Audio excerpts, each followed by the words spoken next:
Today we have to see the molecular spectroscopy, its application, or say different types of the spectroscopy. In the last of this last introductory part, there was a table: rotational spectroscopy, vibrational spectroscopy, vibrational rotational spectroscopy, Raman spectroscopy, and one was the electronic spectroscopy. But we have to focus on these four type of the spectroscopy. One is the rotational spectroscopy, rotational, then the vibrational spectroscopy combined, that is a rotational and vibrational spectroscopy, and last one is a Raman spectroscopy. These four types of the spectroscopies are there in your syllabus for this semester. Just I am going to share my screen.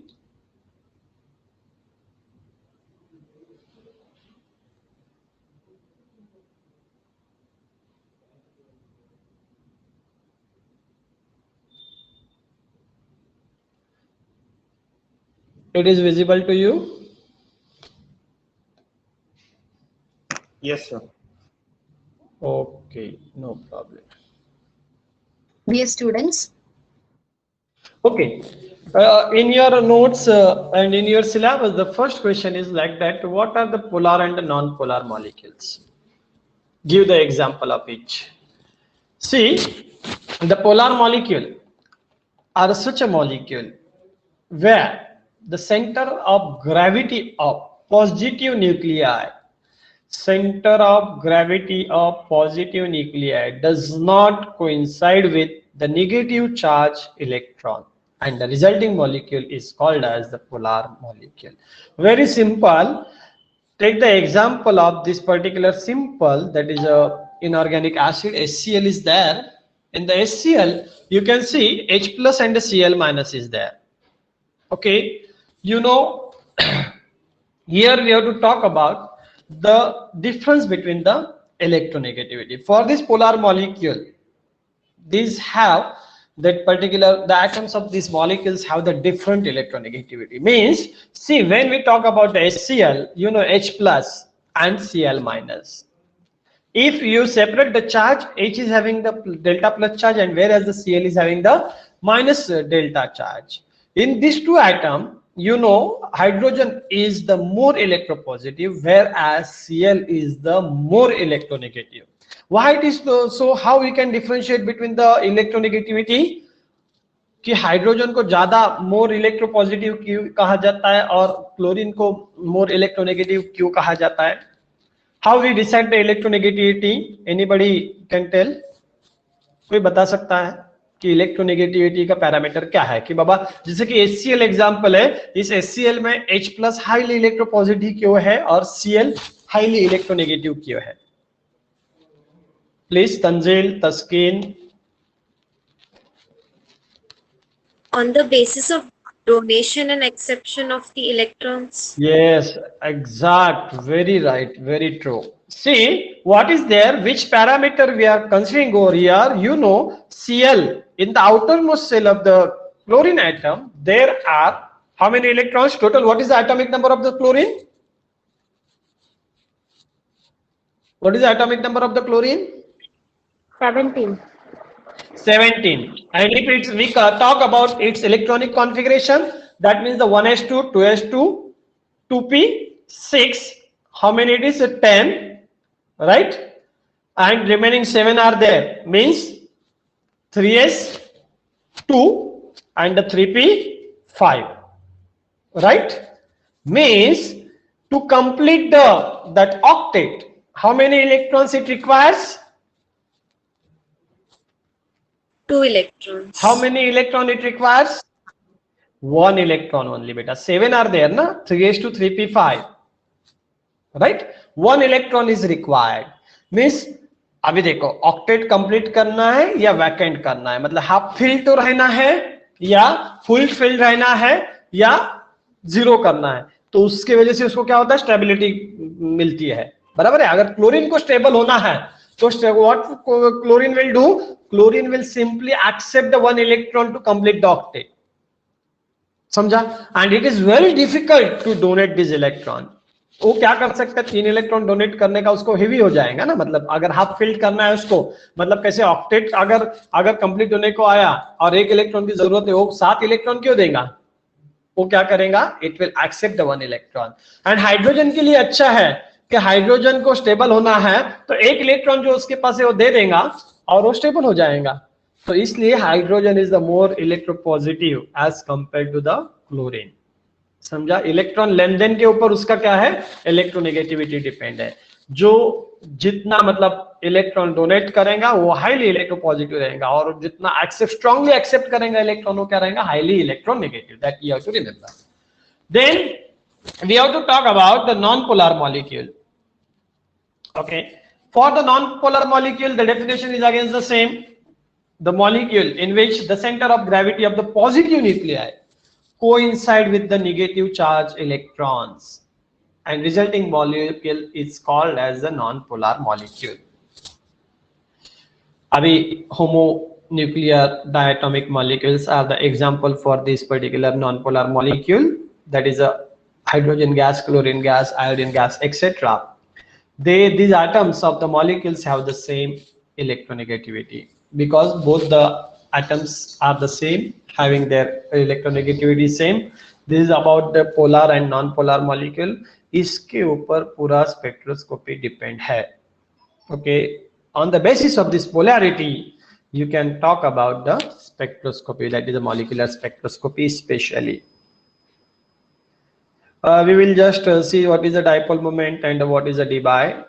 This video I am playing just, then we will see in details as far as the our syllabus is concerned. Please go through this video. It is a very simply here that dipole moment is mentioned, and dBi is the unit of the dipole moment. Just we will go through this lecture, then we will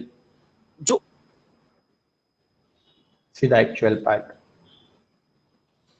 जो overall dipole moment है, अगर दो ही atoms हैं तो direct dipole moment निकाल सकते हैं, कोई दिक्कत नहीं, डायरेक्शन निकाल सकते हैं। अगर तीन एटम या उससे ज्यादा एटम है, अगर पॉलीएटॉमिक मॉलिक्यूल्स हैं, तब क्या होगा, तब ओवरऑल म्यू एक होगा बॉन्ड मोमेंट। क्या एक है जिसको कहते हैं बॉन्ड मोमेंट। इसका मतलब क्या है, this is dipole moment of any bond. किसी एक बॉन्ड का डाइपोल मोमेंट उसको बॉन्ड मोमेंट बोल देते हैं। और किसी ओवरऑल मॉलिक्यूल के लिए भी डाइपोल मोमेंट की बात होती है। अच्छा, और अगर ओवरऑल मॉलिक्यूल का डाइपोल मोमेंट जीरो हो तो हम कह देते हैं वो नॉन पोलर मॉलिक्यूल है, और अगर उसका डाइपोल मोमेंट नॉन जीरो हो तो हम बोल देते हैं वो एक पोलर मॉलिक्यूल है। ध्यान रखना, अभी तक जो बात हो रही थी उसमें बॉन्ड्स थे जो पोलर या नॉन पोलर थे। अब हम ओवरऑल मॉलिक्यूल की बात कर रहे हैं कि वो पोलर है या वो नॉन पोलर है। अच्छा, ये कैसे करते हैं आप इसमें देखिए। डायटोमिक मॉलिक्यूल्स में तो बहुत आसान है, डाइपोल मोमेंट डिपेंड करता है इलेक्ट्रोनेगेटिविटी डिफरेंस पर। जैसे जैसे इलेक्ट्रोनेगेटिविटी डिफरेंस बढ़ जाएगा वैसे वैसे डाइपोल मोमेंट बढ़ जाएगा। हाँ, ये तो बड़ा आसान है, ठीक है, ये तो हम जान भी गए। बिल्कुल, पॉलीएटॉमिक में बड़ा स्यापा है। वो किस पर डिपेंड करता है, क्योंकि वो एक वेक्टर है। अच्छा, तो वो इस पर डिपेंड करेगा कि भाई एक बॉन्ड का डाइपोल मोमेंट किस दिशा में था और दूसरे बॉन्ड का डाइपोल मोमेंट किस दिशा में है। क्या मतलब है आपका, साफ साफ बताइए। मान लो, चलो हम ऐसे बताते हैं, आपके पास मान लो बेरिलियम क्लोराइड है। क्या क्या क्या, बेरिलियम क्लोराइड, BeCl2। आपको याद है, बड़ा खूबसूरत मॉलिक्यूल था, लोग बड़े खुश होते थे उसको देख के। हाँ जी, हाइब्रिडाइजेशन क्या है BeCl2 का? हाइब्रिडाइजेशन कहां से आ गया? अभी तो डाइपोल मोमेंट पढ़ा रहे थे, सब आएंगे, वो पुरानी यादें लौट लौट कर हर सांस में आएंगी, देखते रहिए। BeCl2 का याद करिए, हाइब्रिडाइजेशन क्या था? उसका हाइब्रिडाइजेशन था sp। ज्योमेट्री क्या थी? लीनियर, दोनों उल्टी साइड में बॉन्ड्स थे। अच्छा, और अब एक बात बताइए, क्या बेरिलियम और क्लोरीन की इलेक्ट्रोनेगेटिविटी सेम है? और क्या बात कर दी, क्लोरीन की तो बहुत ज्यादा है, ज्यादा है। एक्जैक्टली, इसका मतलब हल्का सा क्लोरीन इलेक्ट्रॉनों को घसीटेगी अपनी ओर, हल्का सा क्या, ठीक ठाक घसीट लेगी। ठीक है, अगर ऐसा है तो इसका बॉन्ड मोमेंट, BeCl का बॉन्ड मोमेंट क्लोरीन की ओर होगा। हाँ होगा, एक ही बॉन्ड है क्या, एक से ज्यादा है बाबू? अगर एक से ज्यादा है और एक इधर है तो दूसरा इधर भी होगा, जरूर होगा। और अगर उल्टी दिशाओं में है, और वेक्टर यदि उल्टी दिशाओं में होते हैं, और एक जैसे वेक्टर यदि उल्टी दिशाओं में होते हैं, तो वो क्या करते हैं, काट डालते हैं एक दूसरे को। अच्छा, तो ये क्या करेगा, ये काट डालेगा एक दूसरे को। काट डालेगा मतलब अब क्या हो जाएगा, अब जीरो हो जाएगा, कट गया तो और तक क्या होगा। तो overall mu for BeCl2 becomes zero. तो ये नॉन पोलर मॉलिक्यूल हो गया। जी हाँ, ये ऐसा मॉलिक्यूल है जिसमें बॉन्ड्स तो पोलर है और ओवरऑल मॉलिक्यूल नॉन पोलर है। अरे वाह, ऐसा भी होता है? अरे खूब होता है। कार्बन डाइऑक्साइड लीजिए, दिन रात आपकी सांसों में है, आपके खून में है, कौन? Carbon dioxide. हाँ है ना, देखिए CO2। ये कैसे है, पोलर है या नॉन पोलर? पोलर लगती है, C और O तो अलग अलग है। एक बार ध्यान से देखिए, एक बार स्ट्रक्चर तो बना लीजिए। ये है CO2 का स्ट्रक्चर। हाँ जी, हाइब्रिडाइजेशन था sp, ज्योमेट्री है लीनियर। क्या कहना चाहते हैं आप क्या समझना चाहते हैं? कार्बन और ऑक्सीजन, किसकी इलेक्ट्रोनेगेटिविटी ज्यादा है? ऑक्सीजन की ज्यादा है। अगर ऑक्सीजन की ज्यादा है तो वो इलेक्ट्रॉन अपनी ओर घसीटेगी, जरूर घसीटेगी। अगर ऐसा है तो उसके डायपोल मोमेंट की दिशा बाहर होगी, जरूर होगी, और इसकी उधर होगी, जरूर होगी। और दोनों एक जैसे हैं, हाँ, और उल्टे हैं, हाँ, तो काट डालेंगे, हाँ भाई हाँ। तो CO2 कैसी है? CO2 is a non polar molecule. Polar bond है उसमें और मॉलिक्यूल नॉन पोलर है। समझे? आसान है, खूबसूरत है, और मुश्किल बिल्कुल भी नहीं है। और चूंकि ये ज्योमेट्री वॉमेट्री का टोटका आ गया, तो आप देखिए कि जो डायपोल मोमेंट का कंसेप्ट है, ये तुरंत अपने VSEPR थ्योरी और हाइब्रिडाइजेशन वगैरह से जुड़ जाता है। उसमें ज्योमेट्री के हिसाब से हम काट सकते हैं, कैंसिल कर सकते हैं कि भैया सिमेट्रिक है तो डायपोल मोमेंट जीरो हो जाएगा, और अगर नहीं है तो कुछ आएगा जुड़ जुड़ा के, जो भी आएगा जीरो नहीं होगा। कितना आएगा भाड़ में जाए, आपको गिनना ही नहीं है, जीरो नहीं होगा। ये हम जानते हैं। कैसे जोड़ते हैं? वेक्टर्स जैसे जोड़ते हैं वैसे जोड़ लीजिए, अगर कभी जोड़ने की जरूरत पड़े तो। ठीक है, आइए आगे बढ़ते हैं, देखते हैं। जीरो, अभी तो बात कर रहे थे कि जीरो हो सकता है, बिल्कुल। अगर कटकट आ जाए तो डायपोल मोमेंट किसका? Can dipole moment of a polar of a molecule, can dipole moment of a molecule with polar bonds be zero? ज्यादा अच्छा प्रश्न ये है कि bond polar, non polar bond है तो जीरो ही हो जाएगा, और अगर बॉन्ड पोलर है तब भी क्या मॉलिक्यूल का डायपोल मोमेंट शून्य हो सकता है? हाँ, हो सकता है। कैसे? ऐसे जो हमने बताया। अब आप देखिए, नॉन पोलर है म्यू जीरो, पोलर है तो म्यू नॉन जीरो। डायटोमिक, पता ही आपको क्या था, बार बार उस सारी चीज बोल के फायदा नहीं है। अगर एक जैसे हैं, जैसे H2N2 तो जीरो हो जाएगा, HF या कुछ भी अलग है तो वो नॉन जीरो रहेगा। पॉलीएटॉमिक में ज्योमेट्री पर डिपेंड करेगा। अभी अभी मैंने sp के दो एग्जांपल्स लिए हैं, कौन से? CO2 और BeCl2। समझ गए हम? क्या समझे तुम? सारे sp हाइब्रिडाइज में डायपोल मोमेंट जीरो हो जाएगा। और ये मालिक ये नहीं बोल रहा मैं, सिमेट्रिक होना चाहिए। अब जैसे एक COS होता है, कॉस नहीं, एक कार्बन ऑक्सीसल्फाइड, इसका स्ट्रक्चर होता है एक तरफ O है और एक तरफ S है।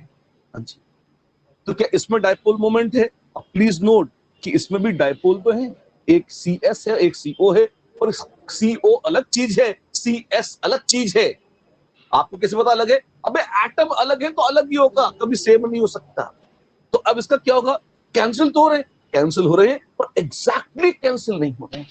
तो इसके लिए mu is not equal to zero, sp ही है, म्यू इज नॉट जीरो। और अगर एक और थोड़ा बड़ा मॉलिक्यूल बताओ तो अच्छा मॉलिक्यूल आपको अच्छा लगेगा देखकर।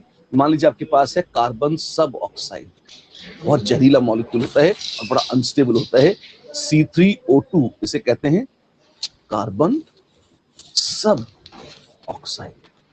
अच्छा, बहुत रूम टेम्परेचर पर जिंदा नहीं बचती है, बहुत ठंडे सॉल्यूशन में बनती है और पॉलीमराइज कर जाती है बहुत जल्दी। तो एक बार इसका दर्शन कर लीजिए, बड़ी प्यारी चीज है। इसका डायपोल मोमेंट कितना होगा? अब आप गौर फरमाएं, तो तीन तीन कार्बन है और नालायक तीनों के तीनों कैसे हैं? हाइब्रिडाइजेशन कैसा है? sp है। तो लीनियर लीनियर लीनियर महालीनियर, एक पूरा एक स्ट्रेट लाइन में मॉलिक्यूल चल रहा है, ऐसा मॉलिक्यूल है। और आप अगर इसे देखें तो यहाँ पर म्यू कितना है? Non zero. यहाँ पर कितना है? Non zero. और इनका तो क्या, कार्बन कार्बन को तो क्या म्यू होना, अपना सा म्यू लेके रह जाएंगे, अपना सा म्यू लेके रह जाएंगे, जो भी है ना। तो उल्टी दिशाओं में वेक्टर्स हैं, काच काच कट गया, ओवरऑल म्यू कितना आ गया, 0। तो भले ही पोलर बॉन्ड्स हैं और ओवरऑल मॉलिक्यूल का डाइपोल मोमेंट 0 हो जाएगा। क्यों? उल्टी दिशाओं में है, कैंसिल हो जाएंगे बस, और एक जैसे हैं इसलिए कैंसिल हो जाएंगे। Are you okay with this idea? अच्छी बात है। एक छोटा सा और बोल दूं, मान लो मेरे पास है HCN, ये भी कैसा है, ये sp है और ये लीनियर है, तो क्या इसमें पोलर है? आप बताओ। सबसे पहले तो आप डाइपोल मोमेंट्स की दिशाएं मार्क करो, कैसा होगा डाइपोल मोमेंट, है ना। इन हर बॉन्ड का मोमेंट मार्क करो और ओवरऑल बताओ कैसा रहेगा। हाइड्रोजन और कार्बन, किसकी इलेक्ट्रोनेगेटिविटी ज्यादा है? हाइड्रोजन की होती है 2.1 और कार्बन की होती है 2.4 कुछ ऐसा करके होती है। तो कार्बन ज्यादा है, थोड़ा सा ज्यादा है हाइड्रोजन से। अच्छा, तो हाइड्रोजन से कार्बन इधर इलेक्ट्रॉन घसीटेगा? जी बिल्कुल घसीटेगा। और कार्बन और नाइट्रोजन में नाइट्रोजन काफी ज्यादा है कार्बन से, तो वो इधर लेगी। ये दोनों तीर एक दिशा में चल गए, हाँ तो जुड़ जाएंगे, हाँ तो म्यू 0 नहीं होगा। तो ये पोलर है? जी हाँ, of course. HCN hydrocyanic acid बहुत विषैली गैस होती है, और क्या ये पोलर है? हाँ है। HCN के एक बहुत दुर्भाग्यपूर्ण किस्सा बताना चाहता हूँ। लुईस डॉट स्ट्रक्चर्स बनाए हैं बॉन्डिंग में आपने खूब सारे। हाँ जी, GN लुईस महान वैज्ञानिक जिन्होंने लुईस डॉट स्ट्रक्चर खोजे, लुईस एसिड्स बनाए। Lewis succumbed to HCN only, मतलब वो एक्सपेरिमेंट्स कर रहे थे लैब में, बहुत वेटरन बड़े वैज्ञानिक थे, बहुत सारे उन्होंने एक्सपेरिमेंट्स करे थे। और जब आप बहुत काम बहुत बार करते हैं तो हल्की सी कभी कभी लापरवाही सी आ जाती है। कोई एक ऐसा रिएक्शन किया उन्होंने जिसमें एकदम से HCN गैस निकली काफी सारी। लुईस ने उसे इनहेल कर लिया, तो आदमी सांस तो लेगा, कहाँ जाएगा। और अनफॉर्चुनेटली बहुत पॉइजनस गैस थी, जैसे उन्होंने इनहेल किया, अनफॉर्चुनेटली ही डाइड इंस्टेंटली। तो I mean it is a dangerous and deadly gas. Nonetheless use तो कर ही लिया हमने उसे अपने इलस्ट्रेशंस में। नेट म्यू 0 हो सकता है अगर sp और एक जैसा है, बात कर ली है। अगर sp2 हाइब्रिडाइज्ड है तो क्या होगा? मैं आपको sp2 हाइब्रिडाइज्ड मॉलिक्यूल लिख के बता रहा हूं, आप बताइए कि ये sp2 वाले जो है इनका म्यू 0 आता है या नहीं। अगर आपके पास है BF3, आपके पास है BCl3, या आपके पास है SO3 या SO2, इनका म्यू 0 है कि नहीं, ये बताइए। हाँ बताइए। हम कैसे बताएं? अभी स्ट्रक्चर बनाना है भैया, तो स्ट्रक्चर तो उठाओ और बनाओ स्ट्रक्चर अपने अपने मतलब मॉलिक्यूल्स के स्ट्रक्चर, है ना। तो BF3 सेंट्रल एटम का हाइब्रिडाइजेशन sp2 है। इसमें तो बैक बॉन्डिंग होती थी ना, तो होती रहे, अपना क्या ले रही है, थोड़ा डॉटेड लगा दीजिए तो पाए बॉन्डिंग किसी काम की नहीं है वो, है ना। पर आप देखें कि जितना एक तरफ है उतना ही दूसरी तरफ, उतनी तीसरी तरफ, तीनों बॉन्ड्स हूबहू एक जैसे हैं। डाइपोल मोमेंट की डायरेक्शन मार्क करिए, अभी कर देते हैं। एक इधर है, एक इधर है, एक इधर है। और अगर 3 वेक्टर हैं, 1, 2 और 3, इस तरह से 120 डिग्री एंगल पे, और तीनों की मैग्नीट्यूड सेम है, तो नेट क्या होगा? नेट कट कुटा के बराबर हो जाएंगे, और ओवरऑल महा म्यू कितना हो जाएगा? 0। BCl3 भी ऐसे ही है, BBr3 भी ऐसे ही है। हाँ जी, इन सब का म्यू 0, ये अपना सब म्यू लेके रह जाएंगे, कुछ नहीं होगा, 0 हो जाएगा। SO3 में तो डबल बॉन्ड है भाई, हाँ तो होने दो, डर किस बात का है, ये है जिगर की टुकड़ी SO3। तीनों बॉन्ड्स एक जैसे हैं बिल्कुल, और तीनों 120 डिग्री के बॉन्ड एंगल पर हैं बिल्कुल, तो वो भी ऐसे ही कट जाएंगे बिल्कुल, और म्यू 0 आ जाएगा, जरूर आएगा, कहां जाएगा। SO2 को भी देखते हैं, CO2 0 हो गई थी, तो CO2 0 हुई थी, वो sp थी, मालिक की SO2 है। अच्छा, तो SO2 यह स्ट्रक्चर SO2 का। आप देखें कि इसमें जो डाइपोल मोमेंट है ये कैसा होगा? ये इधर है, ये इधर है, दोनों का एंगल कैसा है? दोनों का एंगल वेल ये 120 डिग्री से थोड़ा कम है, और 180 तो नहीं है। हाँ जी, वर्टिकली ऑपोजिट तो नहीं है, नहीं तो ये एग्जैक्टली एक दूसरे को काट डालेंगे, नहीं काटेंगे, हल्का हल्का पार्शियली कैंसिल भी कर दें तो बाकी ऐड तो होंगे। मतलब ये पार्शियली कैंसिल कर दें, ऐड तो होंगे। ये कैसी बातें कर रहे हो यार, क्या बात करते हो, साफ साफ बात करो। बताता हूं, 2 वेक्टर्स हैं, ऐसे देखिए यार, है ना। तो क्या आप देख सकते हैं कि आप उन वेक्टर्स को रिजॉल्व कर सकते हैं? हाँ अच्छा, ये तो सीखा है हमने फिजिक्स वगैरह में। हाँ डरिए मत, फिजिक्स के नाम से वेक्टर्स रिजॉल्व हो जाते हैं। जैसे ये पहला वाला वेक्टर है, इसको आप चाहते तो ऐसे कह सकते थे कि भैया ये दो इस तरह से रिजॉल्व हो जाएगा। और जो दूसरा वाला वेक्टर है वो कैसे, दूसरा वाला वेक्टर एक इधर है, दूसरा इधर आ जाएगा ऐसे। अच्छा, तो क्या आप देख सकते हैं कि इनमें से ये दो तो जो है ऑपोजिट डायरेक्शन में है, एक इधर और एक इधर, ये कैंसिल कर देंगे। हाँ जी, लेकिन जो इधर वाला है, एक इधर था और एक इधर, और ये और ये ग्रीन वाला इधर और इधर वाला, ये जुड़ जाएंगे। तो एक कंपोनेंट कैंसिल कर रहा है, एक कंपोनेंट जुड़ रहा है, इसीलिए मैंने कहा था पार्शियली कट भी जाए तो पार्शियली जुड़ जाएगा। नेट म्यू 0 होगा क्या? जवाब है भैया म्यू तो 0 नहीं होगा। तो SO2 कैसी है? SO2 पोलर है। अच्छा, ऐसी बात है। हाँ, यही बात। BeCl2 का म्यू 0 था, SnCl2 का कैसा होगा? स्ट्रक्चर लिख दीजिए, हाइब्रिडाइजेशन है sp2, SnCl2 एंगुलर या बेंट मॉलिक्यूल है।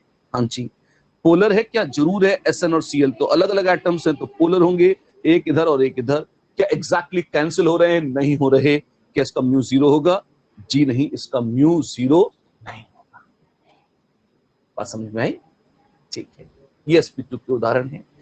sp3, और पापा तो और भव्य हो गया देखने में। टेट्राहेड्रल में क्या करेंगे? मैं तो एक बात जानता हूं, अगर चारों दिशाओं में बिल्कुल हूबहू एक जैसे बॉन्ड बने हैं तो काट डालेंगे एक दूसरे को, 4, 5, 6 कितनी भी दिशाओं में बने हो ऐसी तैसी उनकी। तो CCl4 है, यहाँ क्या है? बीच में C है और Cl Cl Cl Cl कल कल करता रहे। और ये म्यू क्या करेंगे? ये म्यू सारे नेट इनका जो वेक्टर सम आएगा जैसा भी आए उसकी ऐसी तैसी काट कर ओवरऑल 0 कर देगा। तो CCl4 कार्बन टेट्राक्लोराइड बॉन्ड पोलर्स जरूर हैं पर मॉलिक्यूल पोलर नहीं है।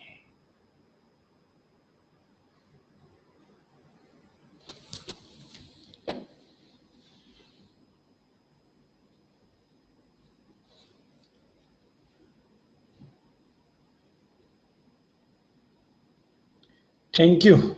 How was the video? Have you enjoyed?